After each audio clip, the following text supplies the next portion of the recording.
After growing up in Malaysia and attending college in London, Chute arrived in Phoenix in 1982 with an eagerness for challenges. But what she didn't expect was just how many language, culture, and gender obstacles she would have to overcome. Female are brought up in more, supposedly to be more passive and quiet. You're not supposed to be more outspoken and speak a lot. I have a lot of that for a lot of years, even though I challenge to be doing a little bit different. Even I talk more than a normal youngers. I have to overcome that quite a bit. Chute is a model Asian woman, but she's also a model American woman. To work and be successful and own a business, some of that behavior might be deemed arrogant.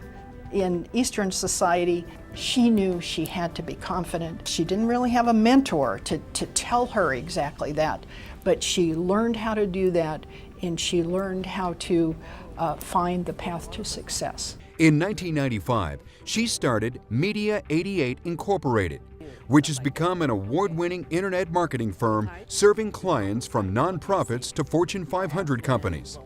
Because the technology is constantly changing, we are constantly learning new things. Because she understands what it's like to face difficulties alone, Tay is always ready to help motivate and mentor other women. Welcome, everyone. She serves as a prominent leader for the National Association of Women Business Owners. It no longer become a one-to-one mentoring, because one-to-one you only have X amount of hours that you can do, and I kind of max out my hours. But at the group level, you develop leaders so that they can help you mentor other women. She reaches out to women of all cultural backgrounds and talks to them not only about career and business, but talks to them about how to educate themselves and how to live their lives in order to be successful.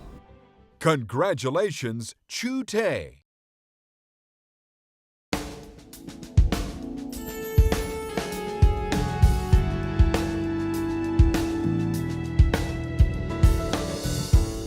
For 15 years, Toby Urvater has been the program coordinator for health promotion and education for the Maricopa County Department of Public Health. She manages a $9 million budget and 50 staff members charged with reducing obesity and heart disease, tobacco reduction, HIV prevention, and the promotion of child car seat safety. She mentors the women that she hires. Toby actually mentors them on the job and in their personal lives to allow them to continue to grow personally and professionally. I personally have had a lot of challenges. I had struggled in my adolescence a lot, and I'm here to say that, to prove to people that we can have significant challenges in our lives and we can still make it. When hiring new staff, Toby has been known to support the underdog and give people a chance to succeed. And sometimes I've hired my best staff in that way, who haven't had degrees or don't have a lot of the experience. I really look for people who are motivated, who are enthusiastic, who want to learn. As someone who promotes healthy lifestyles in her career and mentoring, Toby is very physically active herself. I think it's really important in everything I do to practice what I preach.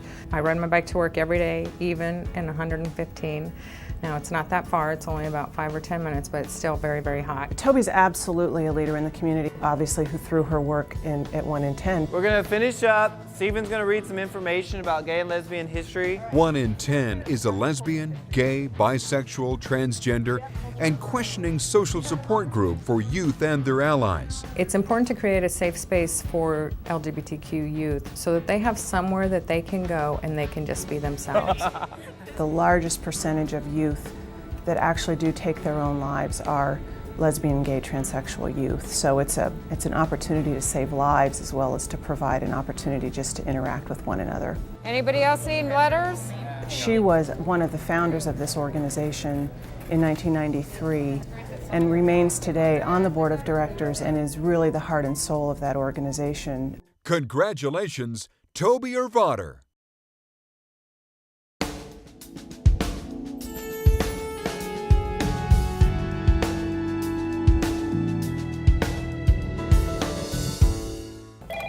Good morning, Girl Scouts for Girls Go Strong. As CEO of Girl Scouts, Arizona Cactus and Pine Council, Tamara Woodbury has been building collaborations with organizations such as the Oxford Leadership Academy in London to pilot new leadership development models for young women that will be used in Girl Scouts nationwide. Well, 10 years ago, we really got strategic about how we were going to serve every girl everywhere that wanted or needed to be a Girl Scout. And one of the things we talked about is how do we unleash people's full human potential? Basically, how do we release their human spirit? How do we deal with these kind of daunting challenges? I see her as a tremendous mentor, a tremendous role model. You name it, she can mentor anybody. To make the world a better place. Tamara believes the biggest challenge the young women she works with face is how the world defines women. There'll be a journey for even the 5-year-olds. The world tries to define them from the outside in. The pressures from the media, pressures from the community for them to look a certain way and to become a certain thing. They adopt values from outside themselves as opposed to finding within themselves what are their core values. This is Tamara. She has extended her mentoring efforts into education, where she has helped create the concept for a leadership model for the impoverished Murphy School District. I tell you, Tamara really adopted the district. I consider her a hero. She helped me to be successful, to put my personal stamp on an idea that was just tremendously beneficial. Perry, catch. We are working together to try and collaboratively support one another so that they will have the most positive outcomes for the students and their families in that community. Her vision, confidence, and belief in shared leadership has helped her attract 6 former nonprofit CEOs to her current staff. One thing that Tamara does exemplify mostly is her ability to lead. Congratulations, Tamara Woodbury.